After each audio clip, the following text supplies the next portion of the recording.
सुनिए मित्र, अरे उनको ताली बजाने दीजिए, काहे तैर रही हैं आंखें, हमारे लिए भी ताली बजाने दीजिए, अच्छी बात है, बजाओ बच्चे। आपकी बड़ी नजर रहती है मेरी आंखों पर।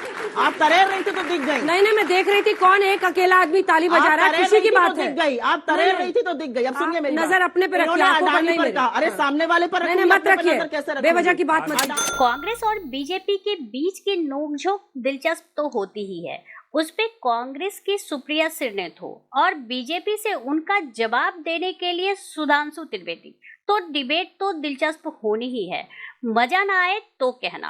की बात यह है, फेसबुक और व्हाट्सएप को पढ़ना बंद कर दीजिए, किसकी अटेंडेंस कितनी है। अगर अभी मोदी जी की अटेंडेंस बोलूंगी तो बड़े बौखला जाएंगे आप लोग। दिक्कत की बात है, की अटेंडेंस नहीं होती है, बीच में मत बोलिए। नहीं बने तो उसका दुख होगा, मुझे पता है, नहीं बन पाएंगे। सुनिए मेरी बात, अरे मिनिस्टर्स की अटेंडेंस नहीं होती। राहुल गांधी जी की सदस्यता एक फिक्स्ड मैच में खत्म करी गई।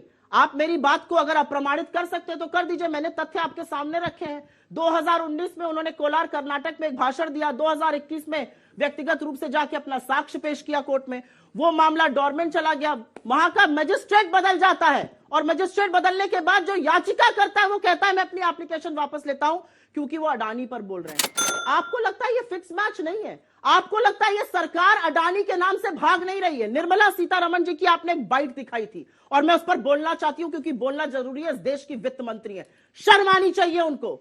ईडी उनके अंतर्गत है और वो ईडी अडानी को छोड़ के बाकी सबके यहां पहुंचता है। ये सवाल मैं आपसे पूछती हूं, क्या रिस्पॉन्सिबिलिटी है इस देश की वित्त मंत्री की?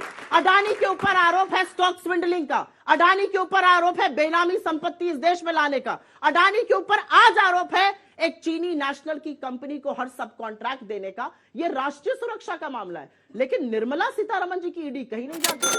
सदन में अगर राहुल गांधी जी बोल देते तो जो बखिया उधेड़ी गई थी अडानी पर वो और उखड़ती, वो मुखौटा और उड़ता और अडानी के पास 20,000 करोड़ किसके हैं वो और आते। इसलिए राहुल गांधी जी की सदस्यता रद्द कर दी गई। लेकिन सवाल सिर्फ ये है, हम अडानी के हैं कौन? और इसका जवाब देने में भारतीय जनता पार्टी असमर्थ है। क्यों? राहुल गांधी के प्रश्नों से आप लोग डर गए हैं, इसीलिए आप लोगों ने ये साजिश रची उनके खिलाफ। जहां इन्होंने समाप्त किया वहीं से शुरू करते हैं। हम अडानी के हैं कौन? पिछले 6 महीने में अडानी का सबसे बड़ा पावर प्रोजेक्ट 60,000 करोड़ रुपए का राजस्थान में, और उसके लिए सैकड़ों एकड़ जमीन दे दी। हम अडानी के हैं कौन? सबसे बड़ा माइनिंग का कॉन्ट्रैक्ट छत्तीसगढ़ में 11,000 करोड़ रुपए का माइनिंग दिया है, तो जमीन भी दी होगी। हम अडानी के हैं कौन? और शिपिंग में पहले महाराष्ट्र विकास अघाड़ी की सरकार ने महाराष्ट्र में सबसे बड़ा कॉन्ट्रैक्ट दिया था, चलिए वो सरकार चली गई।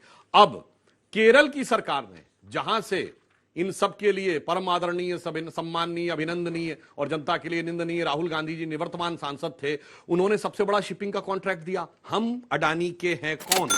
मुझे इसका जवाब चाहिए कि जब जब आपके राज्य में इन्वेस्टमेंट आता है तो कांग्रेस अडानी भाई भाई हो जाते हैं, और जब देश की एजेंसीज भी कह दें कि अभी हमें इसमें कुछ ऐसा नजर नहीं आ रहा है तो सीबी भी गलत हो जाती है, एलआईसी भी गलत हो जाती है, एसबीआई भी गलत हो जाती है, सब गलत हो जाते हैं और उसके बाद वो एक फोटो नजर आने लगती है।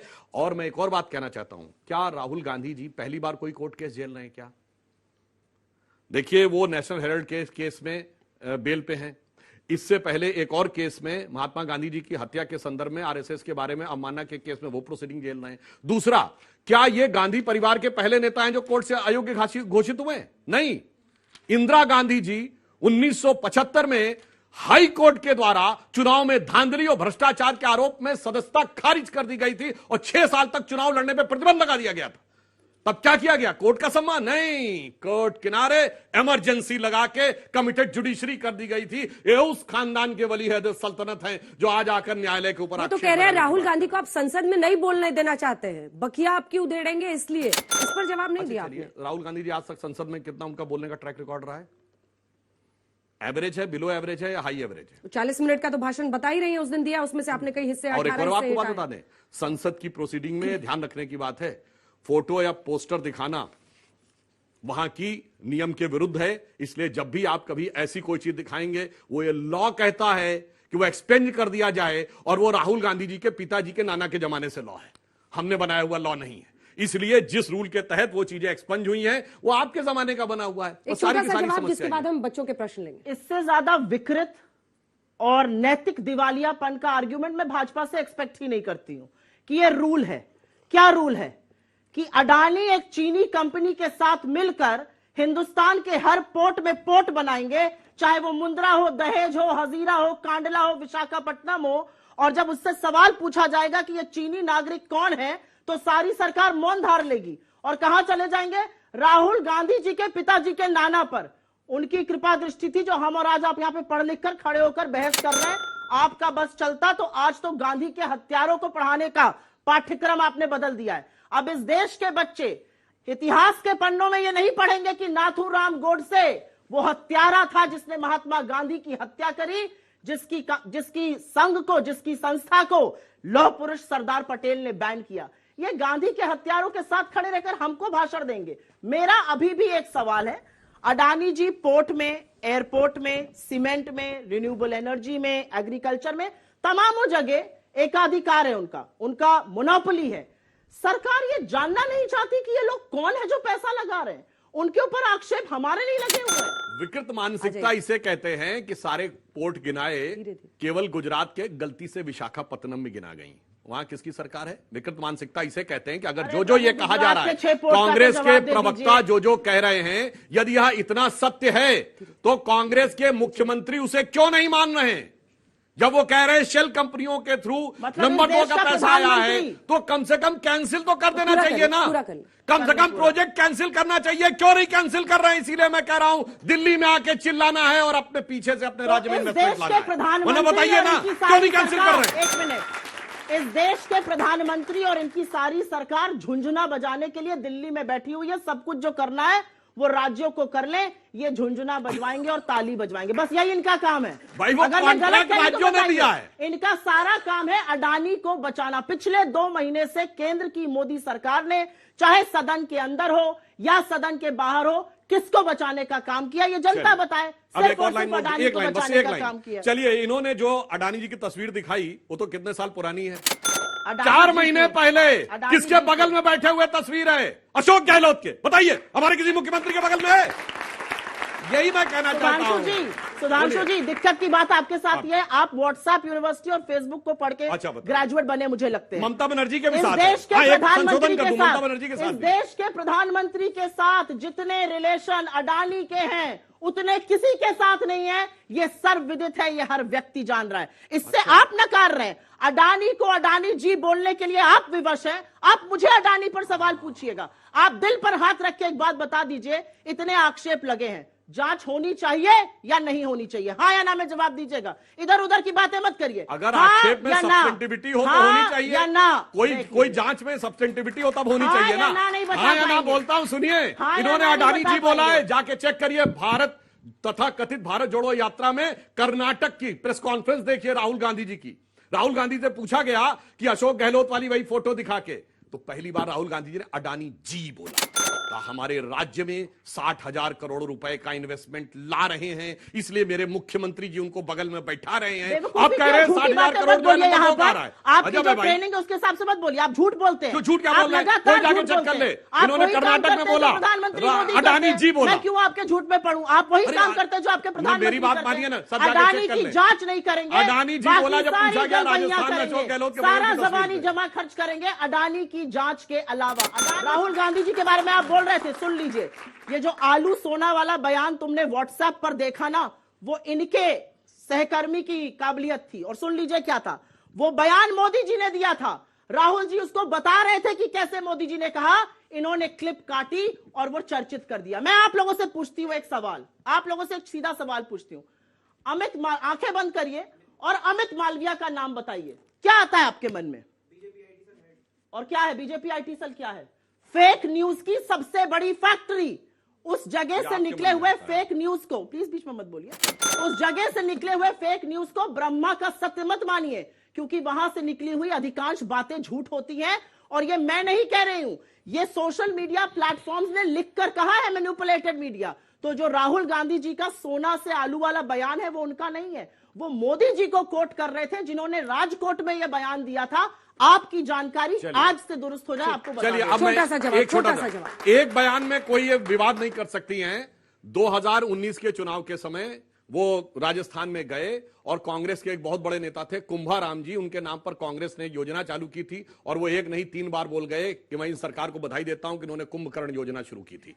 अब कोई भारत के बारे में सोच सके कुंभकर्ण के नाम पर? हाँ, इसका तो वीडियो अवेलेबल है, आप दिखाइए, आप दिखाइएगा अगर कुंभकर्ण योजना नहीं बनी। आप लगाते, अरे भाई तथ्य क्या, हम तो कह रहे हैं कुंभकर्ण योजना नहीं बोला था, आपने नहीं बोला। मैं तो तथ्य के साथ बोलिए, नहीं बोला था, मैं तथ्य के साथ नहीं बोला था, बोलिए ना, तथ्य नहीं बोलिए, नहीं बोला था, बोलिए नहीं बोला था, नहीं बोल पाएंगे आप बदतमीजी पे उतर आए तो थोड़ी बदतमीजी नहीं सर, दृष्टिता मैं भी करूंगे। कुंभकर्ण बोला था। अच्छा, विश्वेश्वरैया नहीं बोल पाए थे, ये तो सच है। अरे भैया छोड़ दीजिए विश्वेश्वरैया। अरे बेटी और अगर बचाओ नाम बोलना पड़ जाता मोक्ष गुंडम विश्वेश्वरैया तो पता नहीं क्या होता। एक मिनट अंजना जी, नहीं 1 मिनट रुक जाइए। इन्होंने बोला थोड़ा मैं भी तो इनकी झूठ का पर्दाफाश करूं।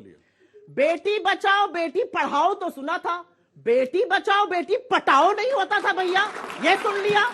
140 करोड़ लोग हैं इस देश में, 140 करोड़। उस 140 करोड़ लोगों के देश में 600 करोड़ वोटर मिल जाते हैं मोदी जी को। कबीर, गुरु नानक और विवेकानंद अलग अलग सदियों में पैदा हुए लोग एक साथ बैठकर चर्चा करते हैं और हर उस जगह जहां मोदी जी जाते हैं वहां से उनका पुराना नाता हो जाता है। बांग्लादेश जिसको हम सपोर्ट कर रहे थे उसके लिए भी कहीं क्रांति कर रहे थे। तो झूठ की दुकान आपकी है, झूठ का पुलिंदा आप रचते हैं, फेक न्यूज की फैक्ट्री आप चलाते हैं, आपके लोग फेक न्यूज के लिए जाने जाते हैं। मुझे इस तरह की बात। अच्छा, ये इतने बड़े सच्चे हैं, बचाओ बेटी पढ़ाओ बेटी बचाओ ये इतने बड़े सच्चे हैं, बड़ी बात कर दी भाई। ये इतने बड़े सच्चे हैं, ये कहते हैं ठंड है नहीं, ये तो तुम सोच रहे हो इसलिए इतना सच्चा देख देख के गच्चा खा रहे हैं भाई। आप तो इतने सच्चे की ठंड है नहीं, लोगों की उम्र बढ़ रही है इसलिए ठंडक लग रही है। बादल आ गए तो रडार देख नहीं पाएगा। ये ऐसे उम्र तो राहुल गांधी की 50 के ऊपर हो गई भाई, युवा है। तथ्यों के मालिक है भैया। मोदी जी कहते हैं बादल आ गए तो रडार नहीं देख पाएगा। और क्या आप लोगों को ठंडक नहीं लग रही है, उम्र बढ़ रही है। आप, ये मेरे नहीं शब्द हैं, ये आपके आका के ही हैं, जस्ट फॉर योर इन्फॉर्मेशन। जिस अडानी मुद्दे पर संसद में लगातार गतिरोध बना रहा, अब उसी पर विपक्ष में फूट पड़ती नजर आ रही है। एनसीपी के वरिष्ठ नेता ने अब इस मामले में कांग्रेस से अलग सूर साधते हुए कहा कि इस मामले में जेपीसी जांच की जरूरत नहीं है। उन्होंने इस मामले में जेपीसी के बजाय सुप्रीम कोर्ट कमेटी की जांच के ज्यादा निष्पक्ष होने पर भरोसा जताया है। शरद पवार का यह बयान ऐसे वक्त में आया है जब अडानी मामले को लेकर संसद का पूरा सत्र ही हंगामे की भेंट चढ़ चुका है। कांग्रेस अडानी मामले में लगातार जेपीसी की मांग कर रही है। एनसीपी के मुखिया शरद पवार मजबूती के साथ अडानी समूह के समर्थन में आए हैं। साथ ही उन्होंने अमेरिका शॉर्ट सेलर हिडनबर्ग के रिपोर्ट के इर्द गिर्द कथा की आलोचना की है। शरद पवार ने एनडीटीवी से कहा कि इस तरह के बयान पहले भी अन्य व्यक्तियों द्वारा दिए गए हैं। कुछ दिनों तक संसद में हंगामा हुआ, लेकिन इस बार इस मुद्दे को जरूरत से ज्यादा महत्व दिया गया। उन्होंने आगे कहा, जो मुद्दे रखे गए उन्हें किसने रखा? हमने बयान देने वाले इन लोगों के बारे में कभी नहीं सुना था। आखिर उनका बैकग्राउंड क्या था? शरद पवार के मुताबिक इस तरह के मुद्दों से देश में हंगामा होता है और असर देश की इकोनॉमी पर पड़ता है। शरद पवार ने कहा कि ऐसे में सुप्रीम कोर्ट द्वारा गठित कमेटी ही सबसे सही है, इसे कोई भी प्रभावित नहीं कर सकता। अगर सुप्रीम कोर्ट कमेटी जांच करती है तो फिर सच्चाई का पता लगाने में आसानी होगी। एनसीपी प्रमुख ने कहा कि अगर सुप्रीम कोर्ट मामले की जांच कर रही है तो फिर जेपीसी जांच की कोई जरूरत ही नहीं है। जब उनसे पूछा गया कि कांग्रेस जेपीसी जांच पर इतना जोर क्यों दे रही है, इस पर शरद पवार ने कहा कि मुझे नहीं पता कि उनकी मंशा क्या है, लेकिन मैं इतना जरूर जानता हूं कि सुप्रीम कोर्ट द्वारा बनाई गई कमेटी काफी अहम है। उन्होंने कहा कि जेपीसी जांच की डेली रिपोर्ट मीडिया में आएगी। हो सकता है कि कुछ लोग चाहते हो कि यह मुद्दा 2-4 महीने तक चले, लेकिन सच कभी बाहर नहीं आएगा। इस डिबेट को लेकर आपकी क्या राय है, हमें जरूर बताएं। हमारे साथ जुड़े रहने के लिए चैनल को लाइक एंड सब्सक्राइब करना ना भूलें।